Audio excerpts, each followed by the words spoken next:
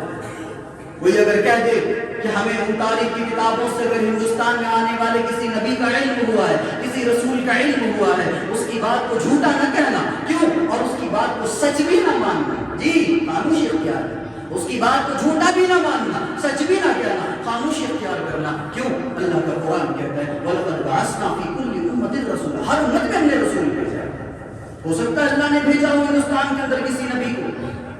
نبیوں کے نبوت اور رسولوں کی رسالت کا معاملہ یہ ہے۔ اچھا اب ایک چیز دیکھ لیں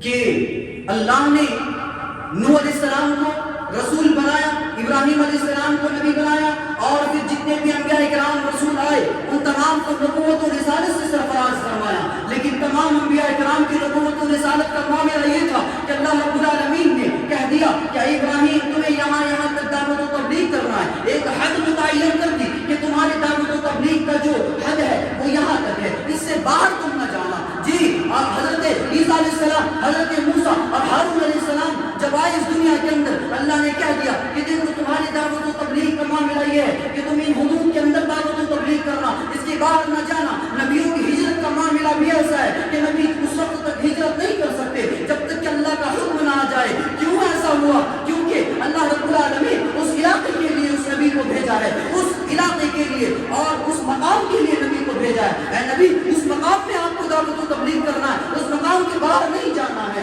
کسی نے کوشش کی تھی باہر جانے کی، ہجرت بغیر اللہ کے حکم کے، اللہ نے دریا میں ڈبا دیا، سمندر میں ڈبا دیا اور مچھلی نے اس کو نگل دیا۔ یہ ہجرت کا معاملہ ہے اور یہ علاقے کے حدود کا معاملہ ہے کہ جب نبی کو کسی علاقے میں بھیج دیا جائے اس علاقے کے باہر وہ نہیں جا سکتا۔ کیوں؟ اس علاقے کے لیے اس کو بھیجا گیا ہے، وہاں پر اس کو دعوت و تبلیغ کرنی ہے۔ یہ مقام اور یہ بات سارے انبیاء اور رسول کا ہے۔ جی سارے انبیاء اور رسول کا معاملہ ہے۔ اور کبھی کبھار تو ایسا بھی ہوا کہ اللہ رب العالمین نے ایک ہی علاقے کے لیے دو تین اور چار نبی اور رسولوں کو بھیج دیا، یہ ایک علاقے کے لیے۔ اور ہمارے نبی جناب محمد رسول اللہ صلی اللہ علیہ وسلم کا معاملہ ایسا کہ جب آمینہ کے گھر میں محمد کی پیدائش ہوتی ہے، جب آمینہ کے گھر میں آمینہ کے لخت جگر، عبداللہ کے لخت جگر محمد کی پیدائش ہوتی ہے، ولادت رسول جب ہوتا ہے تو پھر اللہ رب العالمین یہ اعلان کر دیتا ہے عرش سے کہ دنیا والوں سنو، یہ جو میرا نبی پیدا ہوا، یہ جو میرا محمد پیدا ہوا، یہ صرف مکہ کے لیے نہیں ہے، یہ مدینہ والوں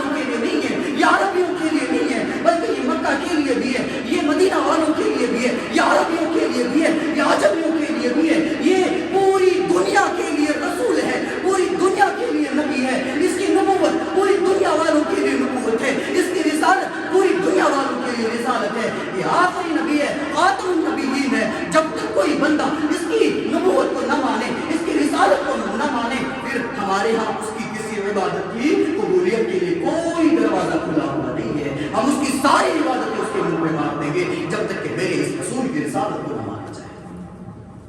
افسوس ہوتا ہے آج ہمارے نوجوانوں کے ایمان پر، ایک 2 ٹکے کا آدمی اٹھتا ہے اور نوجوانوں کے جو کہ ایک مضبوط طبقہ ہے، نوجوانوں کا طبقہ، ان کے ایمان پر ڈاکہ ڈالتا ہے۔ افسوس ہے نوجوانوں پر، کتنے ایسے نوجوان ہیں جو اس کو مانتے ہیں جس نے کبھی مدرسے کا دروازہ تک نہیں دیکھا، اس کو مانتے ہیں، کون سی انجینئر اور پروفیسر کی ڈگری اس نے حاصل کی کہ اس کو مانتے ہیں، نہ اس کو قرآن کا علم نہ حدیث کا علم۔ ایک دفعہ ہم نے دیکھا کہ وہ قرآن کی تجوید کے بارے میں بتا رہا ہے، خود اس کو قرآن کی تجوید کا تاب ہی نہیں آتا ہے، اور وہ لوگوں کو قرآن کی تجوید کا علم دے رہا ہے، وہ حدیث رسول کو بیان کر رہا ہے۔ بیان کرنا اچھی بات ہے، لیکن لوگ انہی سے جڑ جاتے ہیں، انہی سے اپنے آپ کو نسبت دیتے ہیں کہ ہم ان کو ماننے والے ہیں۔ نہ وہ قرآن جانتا ہے نہ وہ حدیث جانتا ہے۔ افسوس نوجوانوں پر کہ انہوں نے اپنا ماڈل ان کو مان کے بیٹھا ہے جنہیں قرآن حدیث کا صحیح سے علم بھی نہیں ہے۔ افسوس ہے نوجوانوں پر۔ آپ کرناٹک کے گلبرگہ علاقے میں جائیں گے، وہاں پر احمد عیسیٰ یا عیسیٰ احمد کے نام سے ایک بندہ کھڑا ہوا جس نے نبوت کا دعویٰ کیا، اپنے آپ کو نبی کہا، اپنے آپ کو رسول کہا۔ کچھ نوجوان ایسے بھی تھے جنہوں نے اس کی نبوت اور رسالت کو مان لیا۔ یہ نوجوانوں کا طبقہ اتنا مضبوط طبقہ، اتنا مضبوط طبقہ کہ اگر معاشرے کے اندر یہ بگڑ جائے پورا معاشرہ بگڑ کے رہ جائے۔ یہ نوجوانوں کا معاملہ ہے۔ اتنی طاقت اور قوت نوجوانوں کے اندر ہے۔ نوجوانوں نے اپنی طاقت اور قوت کو سمجھا نہیں ہے، انہیں معلوم نہیں ہے کہ ان کا مقام و مرتبہ کیا ہے، ان کی عظمت کیا ہے، یہ کیا ہے، انہیں خود نہیں معلوم۔ یہ نوجوانوں کا معاملہ ہے کہ ان کے ایمان پر ایک ایرا گہرا کھڑا ہوتا ہے، ایک 2 ٹکے کا آدمی کھڑا ہوتا ہے اور ان کے ایمان پر ڈاکہ ڈالتا ہے، اور یہ نوجوان اپنے ایمان سے ہاتھ دھو بیٹھتے ہیں۔ کہاں گیا وہ ایمان؟ طارق بن زیاد جیسا ایمان کہاں گیا؟ محمد بن قاسم جیسا ایمان کہاں گیا؟ کہاں گیا وہ ایمان جسے آج نوجوانوں کے اندر تلاش کرتے ہیں؟ کہاں گیا؟ نبیوں کی نبوت اور رسولوں کی رسالت کا معاملہ اتنا آسان نہیں ہے کہ کوئی بھی کھڑا ہو کے کہہ دے کہ میں نبی ہوں اور رسول ہوں۔ اچھا، جو وہ گلبرگہ کا کرناٹک کے علاقے گلبرگہ کا آدمی کھڑا ہوا کہ میں اللہ کا نبی اور رسول ہوں، وہ تو عربی سے ناواقف آدمی، نہ اس کو عربی آتی اور نہ ہی کچھ، اور اللہ کلام فرماتا ہے عربی سے۔ جی عربی جانتا ہے تو نہیں جانتا، پھر کیسا نبی اور رسول ہے؟ بہت سارے لوگ، بہت سارے انبیاء ایسے بھی آئے جو عبرانی زبان میں ان پر کلام نازل ہوا، ان پر عبرانی زبان میں اللہ کا کلام نازل ہوا، تو یہ ایک الگ مسئلہ ہے۔ لیکن وہ آدمی نہ قرآن سے آشنائی ہے اسے، نہ حدیث سے آشنائی، کھڑا ہو گیا میں ہوں اللہ کا نبی، اور نوجوان مان بھی لیتے ہیں۔ بہار سے ایک آدمی کھڑا ہوا کہنے لگا میں مہدی ہوں، میں اللہ کا نبی ہوں۔ کتنے لوگوں نے اس کے فکرے میں آ گئے اور اپنے آپ کو اس کے حوالے کر دیا۔ اللہ کی رسالت، اللہ کی توحید اور نبیوں کی نبوت اور رسالت کو سمجھنے کی ضرورت ہے نوجوانوں کو۔ یہ سب سے زیادہ پھنستے کون ہیں؟ سب سے زیادہ پھنستے وہ ہیں جنہیں پھنسنے کا چانس ذرا بھی نہیں ہونا چاہیے۔ نوجوانوں کا مضبوط طبقہ ان کے چنگل میں آ جاتا ہے۔ افسوس ہے نوجوانوں کے، ہوش کے ناخن لینے کی ضرورت ہے، اپنے ایمان کا جائزہ لینے کی ضرورت ہے کہ ہم کیا کر رہے ہیں، ہم کیا نہیں ہمیں کرنا چاہیے، یہ سب سمجھنے کی ضرورت ہے۔ ایک حدیث میں پڑھ دیتا ہوں جس کو مشکات شریف کے اندر نقل کیا گیا ہے، دارمی کے اندر بھی اس کو نقل کیا گیا ہے، اور بھی حدیث کی بہت ساری کتابوں کے اندر اس کو نقل کیا گیا ہے۔ ابو ذر رضی اللہ تعالیٰ عنہ فرماتے ہیں کیف علمت انک نبی حتی استیقنت، یا رسول اللہ، اے اللہ کے رسول آپ کو کیسے پتا چلا کہ آپ اللہ کے نبی ہیں؟ آپ کو کب معلوم ہوا کہ آپ اللہ کے نبی ہیں؟ کب معلوم ہوا آپ کو؟ اللہ کے نبی صلی اللہ علیہ وسلم کہتے ہیں یا ابا ذر اتانی ملکانی وانا ببعض بطحاء مکہ فوقع احدهما علی الارض وکان اللہ بین السماء والارض۔ اے ابو ذر سن لو، اتانی ملکانی، میرے پاس 2 فرشتے آئے، اتانی ملکانی وانا ببعض بطحاء مکہ، اور میں بطحاء مکہ میں موجود تھا، فوقع احدهما علی الارض، ایک جو ہے وہ ان میں سے 2 فرشتے آ رہے تھے، ایک زمین پر اتر گیا، وکان اللہ بین السماء والارض، دوسرا والا جو تھا وہ زمین و آسمان کے بیچوں بیچ تھا، وکان اللہ بین السماء والارض، فقال احدهما لصاحبه، تو ایک نے اپنے ساتھی سے کہا ہوا کیا یہ وہی ہے جس کی طرف ہمیں بھیجا گیا ہے؟ قال نعم، دوسرے نے کہا ہاں یہ وہی ہے جس کی طرف ہمیں بھیجا گیا ہے۔ قال نعم، تو ایک فرشتے نے کہا فَضِنْهُ بِرَجُلٍ فَوْزِنْتُ بِهِ فَوَزَنْتُ، تو اس نے کہا کہ اس رسول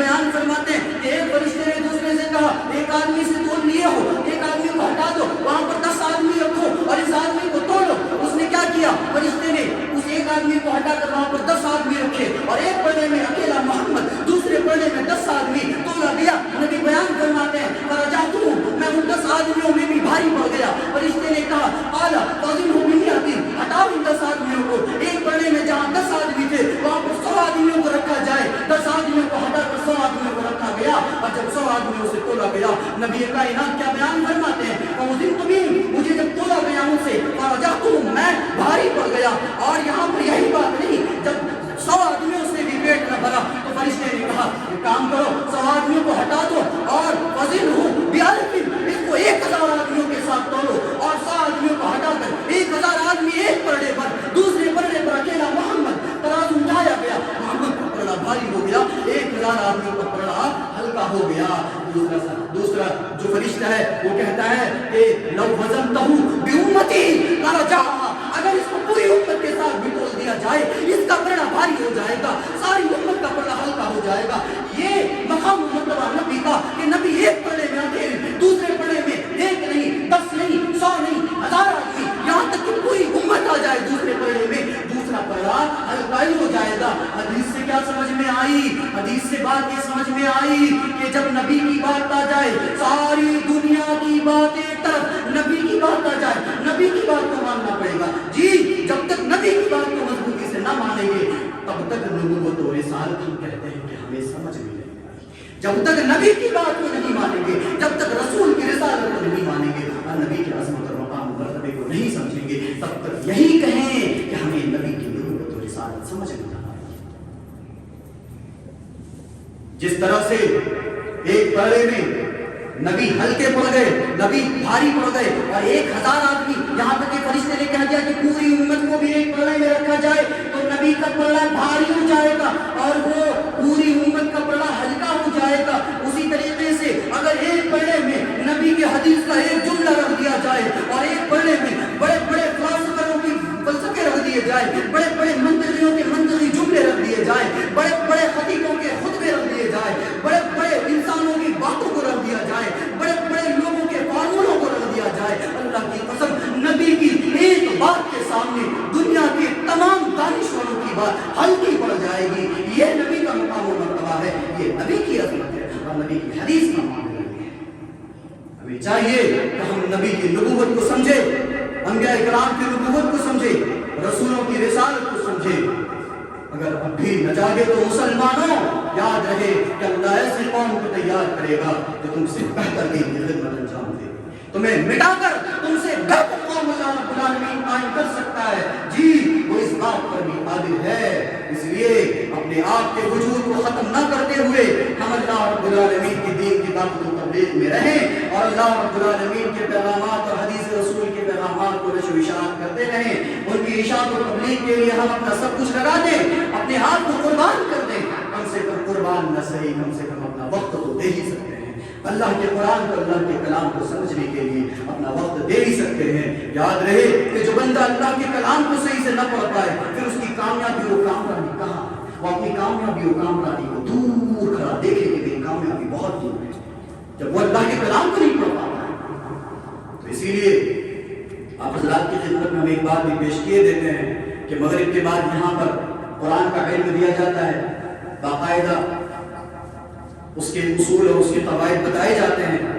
جو بھی حضرات عمر کی کوئی قید نہیں، جو بھی حضرات قرآن حدیث کی تعلیمات سے اپنے آپ کو آشنا کروانا چاہتا ہے، مغرب کے بعد سے لے کے عشاء تک کا وقفہ ہے، اپنے 24 گھنٹوں میں آپ تجارت و کاروبار کرتے ہیں، بزنس کرتے ہیں، کام کاج کرتے ہیں، تھوڑا سا وقت نکال کر تھوڑا سا وقت نکال کر آ جائیں۔ ہو سکتا ہے کہ پڑھانے والا آپ کو 15-20 منٹ 25 منٹ 30 منٹ میں پڑھا دے اور پھر آپ اس کو گھر جا کر مشق کر لیں یا کچھ بھی کر لیں۔ بہرحال کیا یہاں پر قرآن کی تعلیم دی جاتی ہے، احادیث نبوہ کی تعلیم دی جاتی ہے اور تمام حضرات سے ہماری یہ گزارش رہے گی یا بل رہے گی کہ آپ حضرات اپنے 24 گھنٹوں میں سے تھوڑا سا وقفہ نکالیں، اللہ کا شریف کے کلام کو تھوڑا بہت ہم سمجھ پائیں، سیکھ پائیں۔ اللہ سے دعا ہے پروردگار عالم تیری توحید کو سمجھنے کی توفیق عطا فرما۔ الہ العالمین تو نے جتنے بھی انبیاء کرام مبعوث فرمائے ان تمام نبیوں کی نبوت اور ان تمام تمام رسولوں کی رسالت کو سمجھنے کی توفیق عطا فرما.